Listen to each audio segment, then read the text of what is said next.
Di sebuah desa kecil yang tenang, Ilham, anak yatim piatu, yang hanya ingin mendoakan ibunya, harus menghadapi kejadian mengerikan. Pak Haji Karim, tokoh agama yang dihormati, dengan keji mengencingi makam sang ibu di depan umum. Apa yang tampak seperti penghinaan biasa ternyata membuka tabir rahasia gelap yang selama ini tersembunyi. Dari doa tulus seorang anak miskin, bangkitlah azab yang mengguncang desa, dan kebenaran yang selama ini dibungkam siap diungkap. Namaku Ilham. Aku tinggal di sebuah desa kecil yang sunyi, jauh dari keramaian, di pinggiran hutan yang orang-orang sini sebut hutan mati. Aku nggak tahu kenapa disebut begitu, padahal di sana masih ada suara burung dan pepohonan yang berdiri. Tapi mungkin karena orang-orang sini udah lama kehilangan rasa peduli, jadi mereka anggap apapun yang jauh dari kepentingan mereka sebagai mati. Gubukku berdinding bambu tua, atapnya bocor di 3 titik. Kalau hujan, aku tidur sambil melingkar di pojok ruangan, pakai ember buat nampung tetesan. Tapi aku udah terbiasa. Yang penting aku masih bisa hidup dan masih bisa datang ke makam ibu. Setiap malam Jumat, habis Isya, aku jalan kaki ke makam ibu yang terletak di belakang kompleks pemakaman keluarga elit desa. Bukan karena ibu bagian dari mereka. Justru sebaliknya, ibu dikubur di sana karena waktu itu cuma ada 1 liang yang kosong dan tak dipakai. Kata Pak Lurah, itu pengecualian, karena kondisi darurat. Tapi setelahnya, tak ada lagi yang menyebut-nyebut soal ibu. Bahkan banyak yang seolah pura-pura lupa kalau beliau pernah hidup. Aku nggak pernah lupa. Malam itu hujan rintik-rintik. Aku bungkus bunga kamboja kering pakai kertas nasi bekas dan bawa air dalam botol plastik bekas minyak. Jalanku pelan, sandal jepitku udah usang, solnya tinggal setengah. Tapi aneh ya, meskipun capek, aku selalu semangat kalau mau ke makam ibu.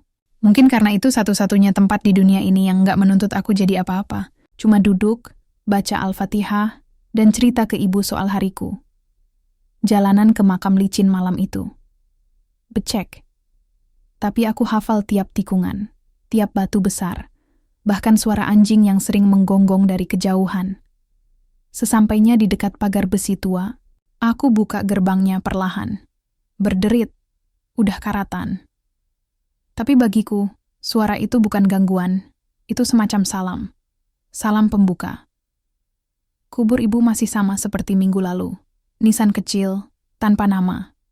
Batu sederhana yang bahkan tulisannya udah mulai pudar. Aku bersihkan pelan dengan ujung bajuku, lalu kutaburkan bunga. Ibu, Ilham datang lagi. Bisiku sambil duduk bersila. Maaf bunganya kering. Nggak ada uang buat beli yang segar. Angin malam berembus. Dingin menyusup ke dalam jaket tipis yang kubeli di pasar loak 2 tahun lalu. Aku mulai membaca doa dengan suara pelan. Satu persatu, ayat-ayat Al-Quran kulantunkan dengan terbata-bata. Aku nggak sekolah tinggi, tapi ibu dulu sering ngajarin aku ngaji sebelum tidur. Suaranya masih terdengar di kepalaku, lembut, penuh kasih. Aku belum sempat menyelesaikan bacaan saat tiba-tiba terdengar suara langkah kaki berat dari arah belakang. Duk, duk, duk, langkah yang berat, seolah sepatu mahal menginjak tanah. Makam yang becek dengan semena-mena. Apa yang kamu lakukan di sini, Ilham? Aku menoleh pelan. Wajah yang kulihat sudah tak asing. Pak Haji Karim, tokoh agama di desa, kaya raya, dermawan katanya. Orang-orang sering bilang beliau panutan. Tapi aku tahu wajah aslinya. Berdoa, Pak, jawabku lirih, sambil berdiri dan merapatkan jaketku. Di sini bukan tempatmu. Ini makam keluarga besar. Bukan untuk pengemis macam kamu. Suaranya keras. Matanya merah. Ada bau menyengat dari mulutnya. Bau alkohol atau jamu keras. Aku tak tahu. Yang pasti, ini bukan sikap seorang haji. Tapi ini makam ibu saya, Pak. Perempuan. Najis itu, dia cuma pembantu miskin yang sok suci. Makam ini terlalu bagus buat dia. Degdot terasanya jantungku diremas. Sebelum aku bisa berkata apa-apa, Pak Haji menendang bungaku. Kertas nasi terbang ke genangan air. Botol air kucebur ke lumpur. Dan saat itu juga, di depan mataku, ia membuka resleting celananya, berdiri tepat di atas makam ibu, dan mengencinginya. Aku membeku, langit seperti ikut membeku, angin berhenti. Dunia seolah mematung, menyaksikan kejadian yang bahkan setan pun mungkin enggan menyaksikannya. Air mataku jatuh tanpa suara, biar dia tahu siapa yang berkuasa di desa ini, teriak Pak Haji sambil tertawa kecil. Lalu ia pergi begitu saja, meninggalkanku yang masih berdiri kaku di depan makam basah. Tanganku gemetar. Kaki terasa lemas. Tapi aku tak marah. Aku tak bisa marah. Aku hanya berlutut kembali di depan nisan itu, menengadahkan tangan ke langit, dan berdoa, "Ya Allah, jika Engkau mendengarku, aku nggak minta balas dendam. Aku cuma ingin kebenaran. Aku cuma ingin ibu dibela." Angin kembali berembus. Kali ini lebih dingin, lebih menusuk. Dari jauh, samar-samar terdengar suara tangis perempuan. Tapi aku tahu, itu bukan tangis manusia biasa. Dan malam itu, untuk pertama kalinya, aku pulang dengan beban yang tidak bisa kujelaskan. Sebuah luka yang tak berdarah.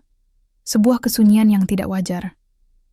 Aku tahu, malam ini, sesuatu telah berubah. Keesokan paginya, aku masih merasakan dingin dari tanah kuburan yang semalam kutapaki. Sejak bangun, tubuhku lemas, dan entah kenapa, aku merasa ada yang mengikutiku sejak keluar dari makam ibu. Bukan rasa takut yang mendominasi, tapi lebih seperti perasaan kehilangan yang mendalam. Bukan karena kejadian itu saja, tapi karena aku tak bisa berbuat apa-apa saat seseorang menginjak kehormatan orang yang paling aku cintai. Aku duduk di depan gubuk, memeluk lutut sambil menatap langit mendung. Pagi itu sepi. Tak ada yang lewat, kecuali suara kambing mengembik dari kejauhan, dan ayam tetangga yang tak pernah bosan ribut. Pagi itu aku juga lapar. Sudah 2 hari aku cuma makan sisa nasi basi dicampur garam. Tapi rasa lapar bukan yang paling menyakitkan. Yang paling menyakitkan adalah saat orang memandangmu seperti kotoran. Seolah-olah kemiskinan adalah dosa yang tak terampuni. "Ilham," aku mendongak. Suara Bu Lurah, seorang perempuan separuh, baya yang dikenal cerewet, tapi juga dermawan. Ia berdiri di depan gubukku dengan tatapan tajam. Aku bangkit dan menyapa. "Iya, Bu. Kamu semalam ke makam, ya?" Tanyanya langsung. "Iya, Bu. Seperti biasa. Doain Ibu." Dia mengangguk pelan, lalu menunduk, seakan ragu. Tapi akhirnya ia bicara juga. "Ada warga yang ngelapor katanya kamu bikin onar. Pak Haji pulang semalam dalam keadaan kotor, celananya basah, dan bilang kamu menyerangnya di makam." Degbodat mataku membelalak. "Apa? Enggak, Bu. Saya cuma berdoa. Saya nggak ngapa-ngapain." Begitu katanya. Bu Lurah menyela dengan nada tidak enak. "Ilham, kamu tahu kan selama ini desa ini adem ayem. Jangan bikin masalah, Nak." Aku menggigit bibirku. Tangan mengepal di balik sarung. Rasa ingin menjerit itu muncul lagi, tapi tak pernah keluar. Sebab di sini, keadilan hanya berpihak pada yang punya nama dan tanah. "Kalau kamu terus nyusahin, bisa-bisa nanti kamu diusir, Ilham," lanjutnya. "Kita nggak mau desa ini dikotori sama tingkah orang yang nggak tahu diri." Aku ingin menjawab. Ingin berteriak kalau justru yang mengotori desa ini adalah mereka, orang-orang yang pura-pura suci di siang hari, tapi berbuat najis di malam hari. Tapi aku cuma menunduk. "Maaf, Bu." Suaraku akhirnya keluar. Pelan. Bu Lurah pun pergi dengan helaan napas panjang. Seolah-olah aku ini noda di desa yang indah dan tenang. Hari itu aku habiskan di bawah pohon di pinggir sawah. Sambil duduk di tanah, aku menatap awan kelabu dan mengingat-ingat semua kebaikan ibu. Betapa beliau tak pernah membenci siapapun, meski sering dihina. Betapa beliau lebih sering berbagi, meski tak punya banyak. Aku tahu, ibu bukan perempuan biasa. Tapi aku juga tak tahu sebanyak itu, sampai malam ketiga setelah kejadian di makam itu. Hari ketiga, aku kembali ke makam ibu. Meski trauma, aku tetap datang. Aku merasa ada yang harus kutuntaskan. Doa yang harus dilanjutkan. Tapi malam itu, aku tak sendiri. Dari kejauhan, aku melihat seseorang berdiri di depan makam ibu. Siluet perempuan, berjilbab panjang, berdiri kaku, diam. Aku melangkah pelan, takut-takut. Tapi saat aku mendekat, sosok itu menghilang. Begitu saja, aku menoleh ke kanan, ke kiri. Tidak ada siapa-siapa. Angin pun tak berembus. Tapi bunga-bunga yang kutaburkan di makam ibu, padahal seminggu lalu masih segar, seolah baru saja dipetik. Dan di atas nisan yang biasanya kosong, malam itu aku melihat sesuatu. Seutas benang putih melingkar seperti mahkota, bercahaya lembut. Aku gemetar. Tapi anehnya, aku tak takut. Aku berlutut dan membisikkan doa. Ibu, kalau memang ibu dengar, tunjukkan aku jalan. Aku nggak kuat sendiri. Esoknya, keanehan mulai terjadi. Pak Haji tidak datang ke masjid untuk sholat Jumat. Itu kejadian langka. Warga bertanya-tanya, bahkan Bu Lurah datang ke rumahnya, tapi tak dibukakan pintu. Kabar burung bilang, malam-malam Pak Haji sering teriak ketakutan, mengigau tentang perempuan berjilbab putih yang berdiri di dekat tempat tidurnya, menangis sambil membawa bunga. Aku mendengar semua itu dari Warno, penjaga masjid yang juga tukang bangunan. Ilham, aku nggak tahu kamu percaya atau enggak, tapi Pak Haji udah 3 malam nggak bisa tidur. Wajahnya pucat. Katanya dia lihat sesuatu. Aku hanya mengangguk pelan. Hatiku berdebar. Ada rasa takut, tapi juga lega. Malam berikutnya, azab itu mulai lebih terasa. Air sumur rumah Pak Haji tiba-tiba berbau anyir seperti darah. Semua tanaman di halaman rumahnya mengering. Istrinya jatuh sakit, kulitnya melepuh, tapi dokter bilang, tak ada sebab medis yang jelas. Warga mulai bergosip. Apa ini karma? Jangan-jangan dia ada salah? Ada yang bilang dia kencingin makam. Telingaku panas setiap kali gosip itu menyebar. Tapi aku diam. Aku hanya kembali ke makam ibu, malam demi malam, satu doa, satu harapan, agar kebenaran muncul sendiri. Dan malam keempat, aku tak lagi sendiri. Dari balik semak dekat makam, seorang kakek tua berjubah datang mendekatiku. Wajahnya asing, tapi matanya seperti mengenal ibu. Kau Ilham? Tanyanya lirih. Aku mengangguk. Kau tahu siapa ibumu yang sesungguhnya? Aku menggeleng. Kakek. Itu menatap makam ibu, lalu berkata dengan pelan. Dulu dia disebut perawat langit, perempuan suci yang tak boleh disakiti. Tapi orang-orang serakah membunuhnya, karena ia lebih kuat dari kebusukan mereka. Hatiku gemetar. Air mata turun begitu saja. Dan aku tahu, aku harus mencari kebenaran yang lebih dalam. Karena ini bukan sekadar penghinaan. Ini adalah dosa besar yang sudah bertahun-tahun dikubur hidup-hidup. Malam itu angin kencang menggoyang, ranting-ranting pohon randu di dekat makam. Daun-daunnya berguguran, jatuh satu persatu seperti air mata. Aku duduk memeluk lutut di depan nisan ibu, masih memikirkan ucapan kakek berjubah semalam. Perawat langit, itu bukan julukan sembarangan. Aku pernah dengar bisik-bisik tentang sosok itu saat kecil, tapi tak pernah menyangka kalau itu adalah ibuku sendiri. Dan lebih dari itu, aku mulai merasakan ada yang aneh dengan malam-malamku. Semakin sering aku berdoa, semakin nyata suara tangis lirih yang muncul dari bawah tanah makam ibu. Seperti seseorang yang tertahan kesedihannya selama bertahun-tahun, air mataku jatuh.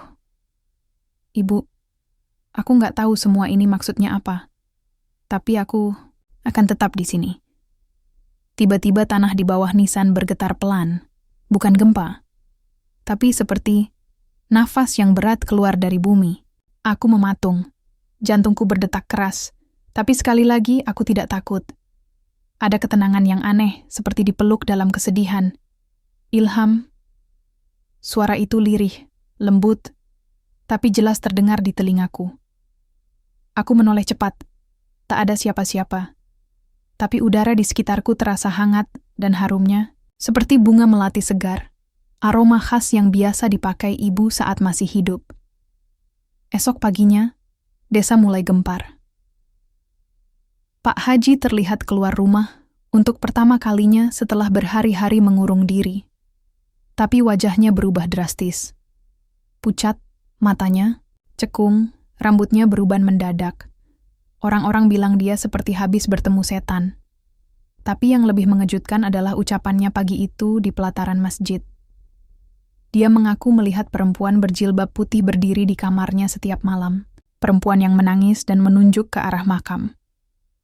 Dia bilang aku najis. Dia bilang air yang aku kencingkan adalah azab buatku sendiri. Orang-orang tak tahu harus percaya atau tidak. Tapi sejak saat itu, ketakutan mulai menyelimuti desa. Hewan-hewan ternak mendadak mati tanpa sebab. Anak-anak kecil menangis setiap malam mengigau melihat perempuan putih. Dan paling menyeramkan, kuburan ibu setiap malam terdengar menangis. Ya, bukan cuma aku yang dengar lagi.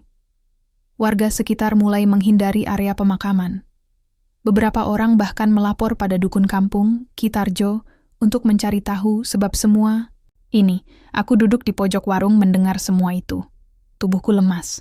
Bukan karena takut, tapi karena semua ini terjadi karena aku berdoa. Malam berikutnya, aku kembali ke makam. Tapi kali ini aku membawa bunga melati dan sebotol air zam-zam sisa, pemberian tetangga dulu. Langkahku pelan. Angin malam makin tajam menusuk tulang. Dan entah kenapa, di kejauhan, aku melihat bayangan putih berdiri di sisi makam. Perempuan itu. Dia tidak bergerak. Hanya berdiri diam, seperti memandangi tanah tempat jasadnya berbaring.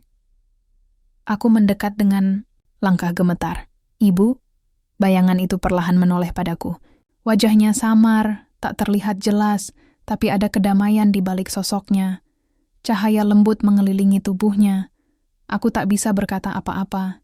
Lidahku keluh, lalu dia bicara. Sabar, Ilham. Kebenaran akan muncul saat waktunya. Suara itu begitu menenangkan, tapi juga menyedihkan. Dan sebelum aku sempat bicara lebih banyak, dia menghilang dalam hembusan angin. Tiba-tiba aku mendengar suara langkah kaki dari belakangku. Aku berbalik cepat. Dan ternyata sosok kakek berjubah itu lagi yang berdiri. Tugasmu belum selesai, Ilham. Aku memandangnya, bingung. Apa maksudnya? Doamu sudah membuka tabir. Tapi untuk membongkar semuanya, kau harus tahu dulu. Siapa ibumu sebenarnya? Dan siapa yang membunuhnya? Jadi, benar dia dibunuh? Tanyaku pelan. Kakek itu mengangguk. Dibunuh dengan licik oleh orang-orang yang kau kenal. Termasuk Pak Haji. Hari-hari setelahnya aku tak bisa tidur. Setiap malam mimpi-mimpi aneh datang. Dalam mimpi aku melihat seorang perempuan berjilbab putih berjalan di antara warga desa yang sedang tertawa. Ia tersenyum, tapi tatapannya penuh luka. Lalu tiba-tiba sekelompok pria datang mengelilinginya, memaksanya masuk ke dalam hutan. Ada suara jeritan, dan kemudian sunyi. Aku terbangun dengan napas memburu. Tanganku basah keringat. Dan anehnya, di telapak tanganku, ada bekas bunga melati, seperti baru saja ku genggam. Aku mulai sadar, ini bukan hanya mimpi, ini adalah petunjuk. Siangnya, aku mendatangi rumah Bu Tuti, perempuan tua yang pernah jadi tetangga dekat ibu, saat kami masih tinggal di pinggir desa. Beliau sudah lama menjanda, dan jarang keluar rumah. Tapi aku berharap beliau tahu sesuatu. Aku tahu, Ilham, katanya sambil menyeduh teh. Aku menatapnya penuh harap. Dulu, ibumu bukan perempuan biasa. Orang menyebutnya perawat langit, karena dia sering bantu orang miskin diam-diam. Banyak anak yatim yang tiba-tiba dapat makanan di pagi hari, tanpa tahu siapa pemberinya. Dia juga pernah menyembuhkan anaknya Pak Lurah, yang hampir mati kena santet. Aku membeku. Jadi, benar, semua cerita itu. Tapi karena kesalehannya, banyak orang iri. Terutama mereka yang takut kehilangan kuasa. Ada yang bilang dia tahu rahasia kotor para tokoh desa. Termasuk Pak Haji Karim. Aku mencengkeram gelas tehku erat-erat. Ilham. Waktu itu, malam sebelum ibumu meninggal, dia sempat bilang padaku, kalau aku mati mendadak, tolong bilang ke anakku bahwa kebenaran akan hidup dalam doanya. Air mata mulai mengalir di pipiku. Aku tidak tahu harus berkata apa. Tapi satu hal pasti, aku tidak bisa diam lagi. Karena makam yang menangis itu bukan minta dikasihani, tapi minta keadilan. Dan aku, Ilham. Anak yatim piatu miskin yang selama ini tak dianggap. Harus menjadi suar dari rahasia yang dikubur dalam tanah. Karena doa yang tulus bisa membangunkan kebenaran yang selama ini tertidur. Siang itu langit tampak muram, seolah menyimpan kemarahan yang tertahan. Aku melangkah cepat menuruni jalan tanah menuju masjid desa. Bukan untuk sholat atau minta maaf pada Pak Haji. Aku datang untuk mencari jejak. Kakek berjubah dan bututi sudah membuka satu pintu besar dalam pikiranku. Tapi aku butuh bukti, bukan hanya kata. Aku percaya, orang sebaik ibu tidak akan mati sia-sia, apalagi dibunuh oleh orang yang disanjung tiap Jumat dari atas mimbar.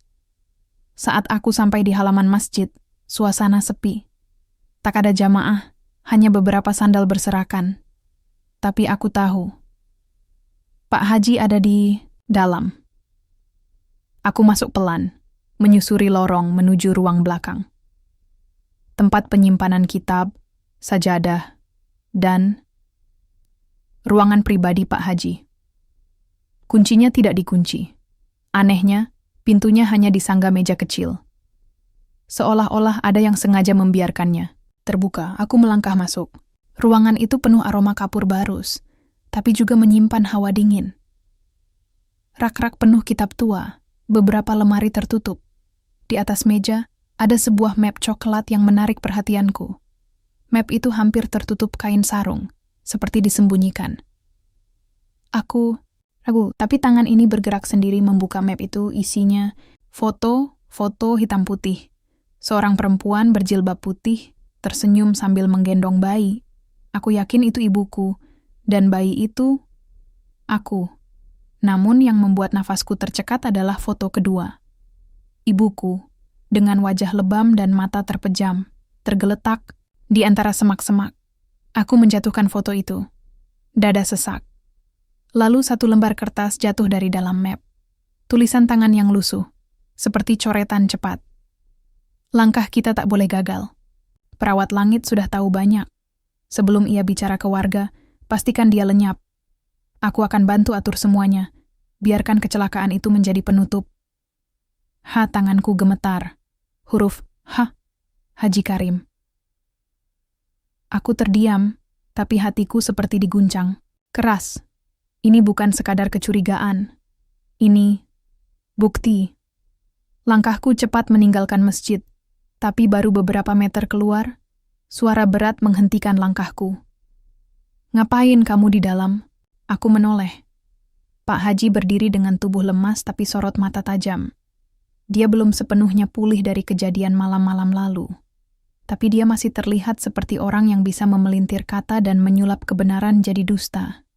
Aku menyembunyikan map di balik jaketku. Cuman numpang wudu, dia mendengus. Kalau cuma wudu, nggak perlu ke ruang belakang.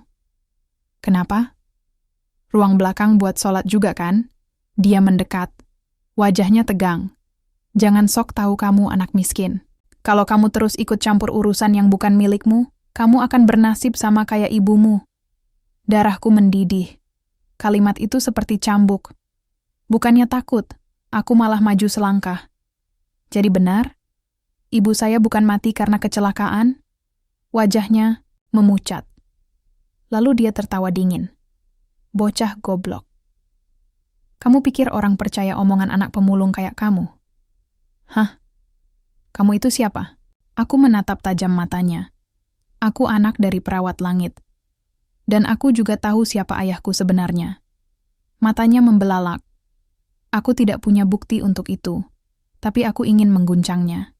Dan tampaknya berhasil. Wajahnya mulai basah keringat, tangannya gemetar. Ia memegang tembok seolah ingin bersandar. Aku akan bongkar semuanya. Foto, catatan, semua yang kamu sembunyikan. Doa itu bukan mainan, Pak Haji. Kau kencingi makam seorang perempuan suci. Dan sekarang, kau sedang menuai akibatnya. Dia mengangkat tangan hendak memukulku. Tapi tiba-tiba, angin kencang berhembus dari arah masjid. Angin yang sangat dingin, hingga kami sama-sama mematung. Daun-daun beterbangan, dan dari kejauhan, suara tangisan terdengar, lirih dan panjang. Suara itu berasal dari arah makam. Pak Haji mendadak tersungkur. Dia menutup telinganya dan berteriak, "Ampun, ampun!" Orang-orang mulai berdatangan melihat keributan itu. Aku hanya berdiri mematung sambil memegang map erat-erat. Malam itu Pak Haji dibawa pulang dalam keadaan menggigil, dan esok paginya berita besar menyebar ke seluruh desa. "Pak Haji, Karim kerasukan 3 hari berlalu. Desa jadi kacau. Tak ada lagi pengajian. Masjid kosong. Banyak orang mulai sakit tanpa sebab. Bahkan anak-anak kecil mulai ketakutan tiap malam. Semua bilang hal yang sama. Perempuan putih itu nangis di depan pintu. Aku tahu, saatnya sudah dekat. Kebenaran akan muncul. Tapi aku masih harus menyatukan potongan terakhir." Sore itu, aku kembali ke rumah Bu Tuti. Tapi kali ini, ia sedang tak sendirian. Ada lelaki tua berjanggut putih yang menunggu di dalam rumahnya. Ia memperkenalkan diri sebagai Kiai Ma'ruf, seorang ulama dari kota yang dulu pernah tinggal di desa ini, sebelum terusir secara halus. Dia bilang, dia adalah murid dari ayah angkatku yang sebenarnya, Ki H. Abdul Latif, seorang tokoh besar yang juga dibunuh secara misterius oleh orang-orang yang sama. Termasuk kelompok Pak Haji, aku menunduk terkejut. "Ilham, kau bukan anak pemulung biasa. Kau adalah titipan. Kau pewaris dari 2 orang suci yang disingkirkan secara licik. Ibumu, perawat langit, dan ayah angkatmu adalah tokoh yang pernah menantang korupsi dan kekuasaan haram di desa ini." Aku menahan napas. Semua potongan mulai menyatu. "Aku akan membantumu membuka semua ini," kata Kiai Ma'ruf. "Tapi kau harus kuat. Karena azab bukan sekadar hukuman. Azab adalah panggilan untuk perubahan." Aku menatap langit sore yang mulai memerah. Hati ini bergetar. Bukan karena takut, tapi karena akhirnya aku sadar. Ini bukan lagi soal aku. Ini soal desa ini. Kebenaran yang dikubur. Doa-doa yang tertahan. Dan ibu yang makamnya dikencingi, tapi jiwanya tidak pernah mati. Dan aku, Ilham, anak yatim piatu yang dulu hanya ingin mendoakan ibunya, kini menjadi suara bagi mereka yang dibungkam. Karena dari jubah suci itu, mulai terlihat jejak darah, dan aku akan mengungkap semuanya. Sejak malam itu, desa seperti berubah wujud. Heningnya tak lagi menenangkan. Malam-malam jadi terasa berat, seolah udara menahan napas. Langit gelap tak berbintang, dan angin malam membawa bisikan. Bisikan yang hanya bisa didengar mereka yang pernah kehilangan sesuatu yang suci. Aku tahu, ini bukan sekadar gangguan biasa. Ini adalah awal dari jawaban atas setiap doa yang selama ini tertahan di ubun-ubun langit. Dan ternyata, langit mulai berbicara. Bu Tuti menyiapkan tikar untukku dan Kiai Ma'ruf di ruang tamunya. Di depanku, tumpukan map yang kubawa dari ruang Pak Haji masih tersegel plastik, dan ada 1 kitab tua yang diberikan Kiai Ma'ruf. Isinya adalah catatan tentang orang-orang yang pernah dibungkam oleh kekuasaan desa.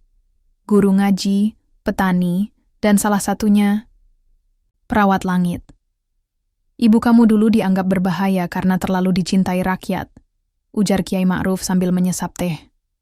"Dia suka menolong, membagikan beras ke anak-anak yatim, bahkan menyekolahkan anak orang lewat uang pribadinya. Tapi, semua itu dianggap mengancam." Aku mengerutkan kening. Mengancam siapa? Orang-orang yang hidup dari manipulasi, termasuk kelompok yang memutar dana desa, mempermainkan bantuan sosial, dan memonopoli proyek. Termasuk Haji Karim. Hatiku bergemuruh, tapi di balik marahku ada rasa sesak. Bagaimana mungkin ibuku, perempuan baik hati yang bahkan tak pernah berteriak padaku, harus mati seperti itu? Lalu Kiai Ma'ruf mendongak ke arahku. "Ilham, kau harus tahu, doamu bukan doa biasa. anak yang teraniaya. Doanya menembus langit paling tinggi, dan ketika kau berdoa di makam ibumu waktu itu, langit mendengar. Bahkan bumi pun menangis. Aku menunduk. Tenggorokanku tercekat. Aku teringat jelas malam itu. Hujan gerimis, tangisku pecah di atas makam yang basah. Dan saat aku memohon agar Tuhan membukakan keadilan untuk ibu. Dan malam itu, Pak Haji datang dan mengencinginya. Malam itu, aku tak bisa tidur. Aku duduk di serambi rumah Bu Tuti, memandangi langit gelap. Angin berembus lembut, tapi hawa dinginnya meresap sampai ke tulang. Tiba-tiba, seekor burung hantu bertengger di pohon depan rumah. Lalu yang mengejutkan, suara azan terdengar dari arah makam, padahal belum subuh. Suaranya pelan, lirih, tapi menggema ke seluruh penjuru desa. Allahu Akbar. Aku berdiri refleks. Kiai Ma'ruf dan Bu Tuti keluar menyusul, wajah mereka tegang. Itu, suara dari makam ibumu, gumam Bu Tuti. Kami bertiga langsung berjalan menuju kuburan desa. Langkah kaki terasa berat, karena udara malam seperti menolak kami untuk mendekat. Tapi kami terus berjalan. Dan saat kami sampai di sana, kami melihatnya. Sosok perempuan berjubah putih, berdiri di depan makam ibuku. Rambutnya panjang, tertutup sebagian kerudung tipis. Wajahnya samar, tapi aku tahu, itu ibu. Tanganku gemetar. Ibu. Tapi, Kiai Ma'ruf menahanku. Jangan dekati dia. Dia bukan datang untuk menakuti. Dia hanya menunjukkan bahwa waktunya sudah dekat. Perempuan itu menunduk, lalu tangannya menunjuk ke arah desa. Ke arah rumah Pak Haji. Lalu perlahan, tubuhnya lenyap bersama angin. Aku terduduk lemas, tapi bukan karena takut, melainkan karena air mataku pecah sendiri. Dia datang, ibuku datang, dan aku tahu dia tidak datang untuk balas dendam. Dia datang untuk menyampaikan sesuatu. Esoknya, desa gempar lagi. Salah satu cucu Pak Haji Karim, yaitu Zaki, mengalami kejang-kejang hebat di pagi hari. Padahal sebelumnya sehat-sehat saja. Matanya melotot, dan dari mulutnya keluar satu kalimat berulang. Perempuan putih menangis. Di kamarku, kejadian ini tak bisa lagi ditutupi. Banyak warga mulai bertanya-tanya, dan puncaknya, beberapa orang mulai mengingat ibu. Seorang pedagang tua bernama Mbah Sarju mendatangiku siang itu. Aku dulu pernah dikasih beras oleh ibumu. Diam-diam, waktu itu dia bilang, jangan bilang siapa-siapa. Dia takut difitnah. Tangannya gemetar. Dan sekarang aku tahu kenapa. Sejak itu, semakin banyak warga yang mengingat kembali kebaikan ibuku. Seperti pecahnya bendungan yang lama ditahan, semua memori tentang beliau mengalir begitu saja. Tentang cara beliau merawat anak-anak, membantu istri-istri petani, bahkan membersihkan mushola tanpa diminta. Tapi semua kebaikan itu dikubur oleh fitnah para elit desa. Dan malam-malam berikutnya, gangguan semakin menjadi. Banyak rumah warga yang mendengar tangisan perempuan atau melihat cahaya putih melayang di langit. Sapi tiba-tiba mati, sumur mendadak bau amis, dan suara azan terdengar di jam yang aneh. Desa ini sudah tak bisa lagi menghindar dari perhitungan, Kiai. Ma'ruf memintaku bersiap untuk malam ketujuh sejak kejadian itu. Malam itu, katanya, adalah waktu di mana langit terbuka, dan semua doa serta dosa akan kembali pada pemiliknya. Aku bertanya, apa yang akan terjadi? Dia hanya menjawab pelan. Azab yang sebenarnya belum turun, tapi pintunya sudah terbuka. Dan malam itu, aku akan berdiri di makam ibuku. Bersama Kiai Ma'ruf, Bu Tuti, dan siapapun yang ingin tahu kebenaran, aku akan berdoa dengan hati yang terbuka dan luka yang belum sembuh. Karena aku percaya satu hal, ibu belum selesai menyampaikan pesannya. Dan ketika langit sudah tak mau diam, tak ada dusta yang bisa disembunyikan. Malam ketujuh sejak kejadian itu tiba dengan hawa yang berbeda. Langit tampak berat, penuh awan gelap, yang seolah siap menumpahkan amarahnya kapan saja. Aku berdiri di depan makam ibu, ditemani Kiai Ma'ruf dan Bu Tuti, serta beberapa warga yang mulai berani mengikuti. Di tengah hening, hanya terdengar suara hembusan angin dan bisik doa kami yang bergema perlahan, tapi suasana seperti menahan napas. Ilham. Suara Kiai Ma'ruf memecah keheningan. Malam ini pintu langit terbuka. Kamu harus siap menerima kebenaran, walau itu mungkin menyakitkan. Aku mengangguk, menahan degup jantung yang semakin cepat. Tiba-tiba, dari arah makam, muncul cahaya putih redup yang perlahan membesar dan membentuk sosok perempuan berjubah putih yang sama, seperti yang aku lihat malam sebelumnya. Wajahnya teduh namun penuh kesedihan. Ibu, aku menangis, suaraku tercekat. Dia mengulurkan tangan, menunjuk ke arah sebuah kotak kayu tua yang tergeletak di samping makam. Ada warisan yang harus kau ketahui, Ilham. Ini kunci untuk membuka kebenaran yang selama ini tersembunyi, bisiknya. Aku berjalan perlahan menuju kotak itu dan membukanya. Di dalamnya ada surat-surat kuno, kitab doa, dan sebuah kalung dengan liontin berbentuk bulan sabit. Ini milik ibumu, kata Kiai Ma'ruf. Simbol kekuatan dan kesucian. Tiba-tiba, angin keras berhembus dan suara gemuruh terdengar dari arah desa. Azab mulai turun, katanya serius. Warga yang hadir tampak gelisah. Beberapa mulai menangis dan berdoa dengan khusyuk. Di saat itu juga, aku menerima sebuah penglihatan. Kilasan masa lalu, ibu sedang dibunuh secara keji oleh kelompok elit desa, termasuk Pak Haji Karim. Namun di balik penglihatan itu, aku juga melihat sebuah rahasia besar. Ternyata aku bukan anak kandung ibu, tapi anak angkat dari KH. Abdul Latif, seorang ulama besar yang juga dibunuh demi menutup kebenaran ini. Hatiku hancur, tapi juga memberiku kekuatan.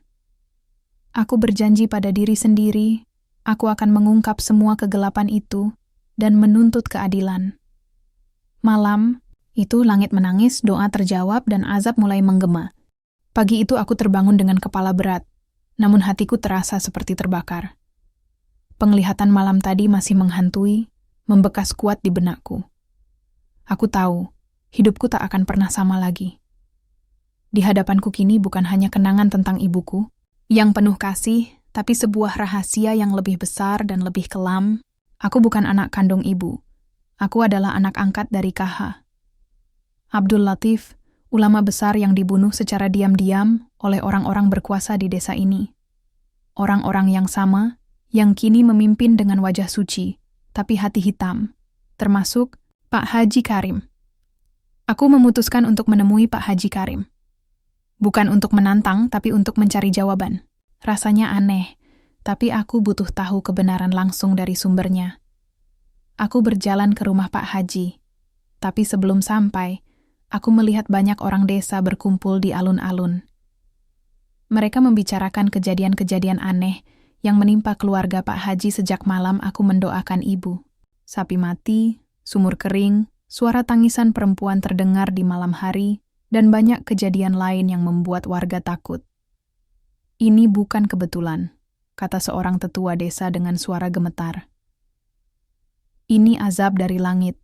Di depan rumah Pak Haji, aku berani menghadapi pria yang selama ini dianggap suci, tapi kini jadi simbol kehancuran keluarganya sendiri. Pak Haji memandangku dingin, matanya kosong, tapi penuh kemarahan tersembunyi. Kau anak siapa sebenarnya, Ilham? Suaranya seperti menggeram. Aku anak angkat KH, Abdul Latif, dan aku tahu apa yang kau lakukan pada ibuku. Jawabku tanpa ragu. Pak Haji tertawa sinis. Kau tak tahu apa-apa. Semua ini hanya kebetulan. Desa ini butuh aku. Tapi matanya bergetar saat aku menyebut nama ibuku. Malamnya, aku kembali ke makam ibu dengan Kiai Ma'ruf dan Bu Tuti. Kami berdoa bersama, memohon agar kebenaran terungkap dan keadilan ditegakkan. Tiba-tiba, dari kejauhan terdengar suara gemuruh seperti ribuan langkah kaki. Sosok-sosok bayangan hitam muncul, melayang di udara dengan mata merah menyala. Warga yang ikut berdoa berhamburan, ketakutan. Aku berdiri tegak, berusaha mengusir bayangan itu dengan doa dan keyakinan. Tiba-tiba, sosok ibu muncul di antara kami, memancarkan cahaya putih yang menyilaukan. Bayangan itu mundur dan akhirnya lenyap. Ibu, aku menangis. Dia menatapku lembut. Ilham, ini baru permulaan. Kau harus siap menghadapi kegelapan yang lebih besar. Aku mengangguk, meskipun rasa takut menggigit jantung. Malam itu aku sadar perjuanganku belum selesai. Kebenaran dan keadilan harus kuperjuangkan, meskipun harus melawan mereka yang paling kupercayai. Malam itu, jantungku berdetak lebih cepat daripada biasanya. Aku berdiri di depan pintu rumah Pak Haji Karim, menahan nafas. Aku tahu, apa yang akan kubongkar malam ini bisa mengubah segalanya, bahkan hidupku sendiri. Sudah terlalu lama aku diselimuti kabut kebohongan dan pengkhianatan. Ibu, yang selama ini aku anggap sebagai pelindung, ternyata adalah korban dari rencana licik para elit desa. Dan Pak Haji, yang selama ini dipuja, ternyata dalang di balik pembunuhan itu. Aku harus tahu satu hal. Apa motif sebenarnya? Dengan bantuan Kiai Ma'ruf, aku berhasil masuk ke dalam ruang kerja Pak Haji secara diam-diam.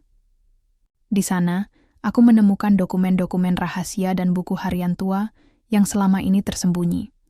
Setiap halaman membongkar sisi gelap desa ini, korupsi, penyalahgunaan kekuasaan, dan pengkhianatan terhadap rakyat kecil. Dan yang paling mengerikan, ada catatan rinci tentang rencana pembunuhan ibuku yang ditutupi rapat-rapat. Semuanya ditulis dengan tangan Pak Haji sendiri. Hatiku tercekat. Aku membaca kata demi kata dengan penuh amarah dan sedih. Saat aku keluar dari ruang kerja, tiba-tiba terdengar suara langkah berat. Pak Haji berdiri di depan pintu, wajahnya penuh kemarahan dan kebencian.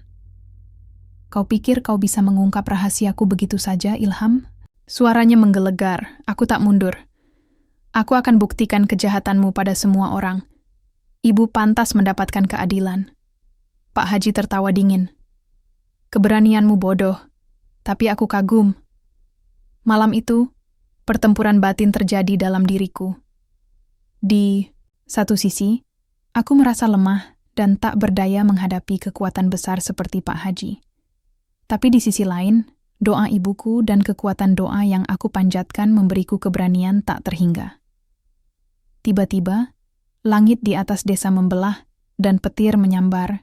Keras, suara gemuruh memenuhi udara. Kilatan cahaya putih menyinari rumah Pak Haji dan serangkaian kejadian aneh mulai terjadi. Lampu-lampu padam, suara jeritan menggema, dan tubuh Pak Haji mulai terguncang hebat. Warga desa yang sudah berkumpul di luar rumah mulai melihat keajaiban itu. Pak Haji terjatuh, tubuhnya diselimuti cahaya putih. Ia berteriak kesakitan dan akhirnya pingsan.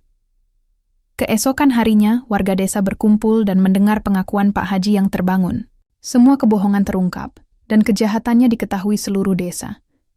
Azab yang datang bukan hanya untuk Pak Haji, tapi juga untuk seluruh kelompok yang telah menindas dan mengkhianati desa. Aku berdiri di tengah kerumunan, menatap ke arah makam ibu. Aku tahu, perjuangan ini belum selesai, tapi untuk pertama kalinya, aku merasa ada secercah harapan. Ibu telah menang. Keesokan harinya, setelah kejatuhan Pak Haji Karim, desa mulai berubah. Suasana yang dulu penuh ketakutan dan kepalsuan kini mulai menyisakan harapan baru. Warga desa berkumpul, berbicara satu sama lain tanpa rasa curiga dan takut seperti sebelumnya. Aku berjalan di antara mereka, merasakan hangatnya senyum yang mulai muncul kembali. Kiai Ma'ruf duduk di beranda rumahnya, mengusap janggut putihnya dan menatapku penuh arti. Ilham, kau sudah membawa perubahan besar, tapi ingat, jalanmu masih panjang. Aku mengangguk, masih merasa berat dengan tanggung jawab yang kini kupikul. Hari-hari berlalu, aku bersama warga mulai memperbaiki apa yang telah rusak. Sumur yang kering mulai digali ulang. Ladang-ladang diurus dengan penuh harapan. Dan yang paling penting, kebohongan yang selama ini tersembunyi mulai diungkap. Surat-surat dan dokumen yang aku temukan di rumah Pak Haji kini jadi bukti kuat untuk membersihkan nama ibuku dan ulama besarkah Abdul Latif. Namun, aku juga menemukan sesuatu yang lebih mengejutkan. Di dalam sebuah surat rahasia tertulis bahwa ibuku, si perawat langit, sebenarnya menyembunyikan sebuah ilmu yang sangat kuat. Ilmu untuk menyembuhkan luka hati dan jiwa, bukan hanya fisik. Ilmu itu diwariskan turun-temurun dan hanya boleh digunakan untuk kebaikan. Aku pun bertekad mempelajari ilmu itu untuk membantu desa yang mulai pulih. Tetapi tidak semua orang senang dengan perubahan ini. Beberapa tokoh lama yang merasa terancam mulai mengintai, berbisik-bisik di balik pintu. Malamnya, aku bermimpi lagi tentang ibu. Dia tersenyum dan berkata, "Jangan takut, Ilham. Kebenaran adalah cahaya.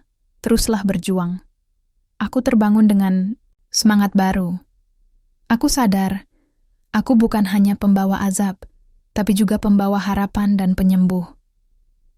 Perjalanan masih panjang, tapi aku tidak sendiri. Udara pagi desa terasa segar dan penuh kehidupan. Aku berdiri di depan makam ibu, memandang wajah batu nisan yang kini bersih dan harum dengan bunga segar. Perasaan damai mengalir dalam dada, menghapus sisa-sisa luka yang pernah ada. Perjuangan panjang telah membawa perubahan nyata. Desa yang dulu penuh rahasia kelam dan ketakutan, kini mulai bernafas bebas dan penuh harapan. Aku duduk di bawah pohon besar, mengingat semua yang telah kulalui. Perjalanan menjadi anak yatim piatu yang hanya ingin mendoakan ibunya, kini berubah menjadi kisah tentang keberanian, keadilan, dan kebenaran yang tak bisa dibungkam. Warga desa datang satu persatu, menyapaku dengan senyum hangat. Kiai Ma'ruf datang membawa kitab tua yang dulu diwariskan kepada ibuku. "Kini giliranmu, Ilham," katanya lembut. "Mewarisi ilmu dan tugas untuk menjaga desa ini, meneruskan kebaikan." Aku mengangguk, merasa berat sekaligus bangga. Aku tahu, aku bukan hanya penerus, tapi juga pelindung dan penyembuh. Di kejauhan, terlihat sinar mentari mulai menembus awan, menerangi setiap sudut desa yang mulai hidup kembali. Malamnya, aku bermimpi lagi tentang ibu. Dia tersenyum penuh kasih, membisikkan doa dan harapan. "Teruslah berjalan, Ilham. Kebaikan akan selalu menang." Aku terbangun dengan hati ringan dan penuh semangat. Kini, aku tahu, tak peduli betapa gelapnya malam, selalu ada cahaya yang menunggu di ujung jalan. Cerita ini bukan hanya tentang azab dan keadilan, tapi juga tentang harapan, cinta, dan keberanian untuk menghadapi kebenaran. Dan aku, Ilham, akan terus berjalan di jalan itu, sebagai anak yatim piatu yang kini menemukan rumah dalam kebenaran dan cinta.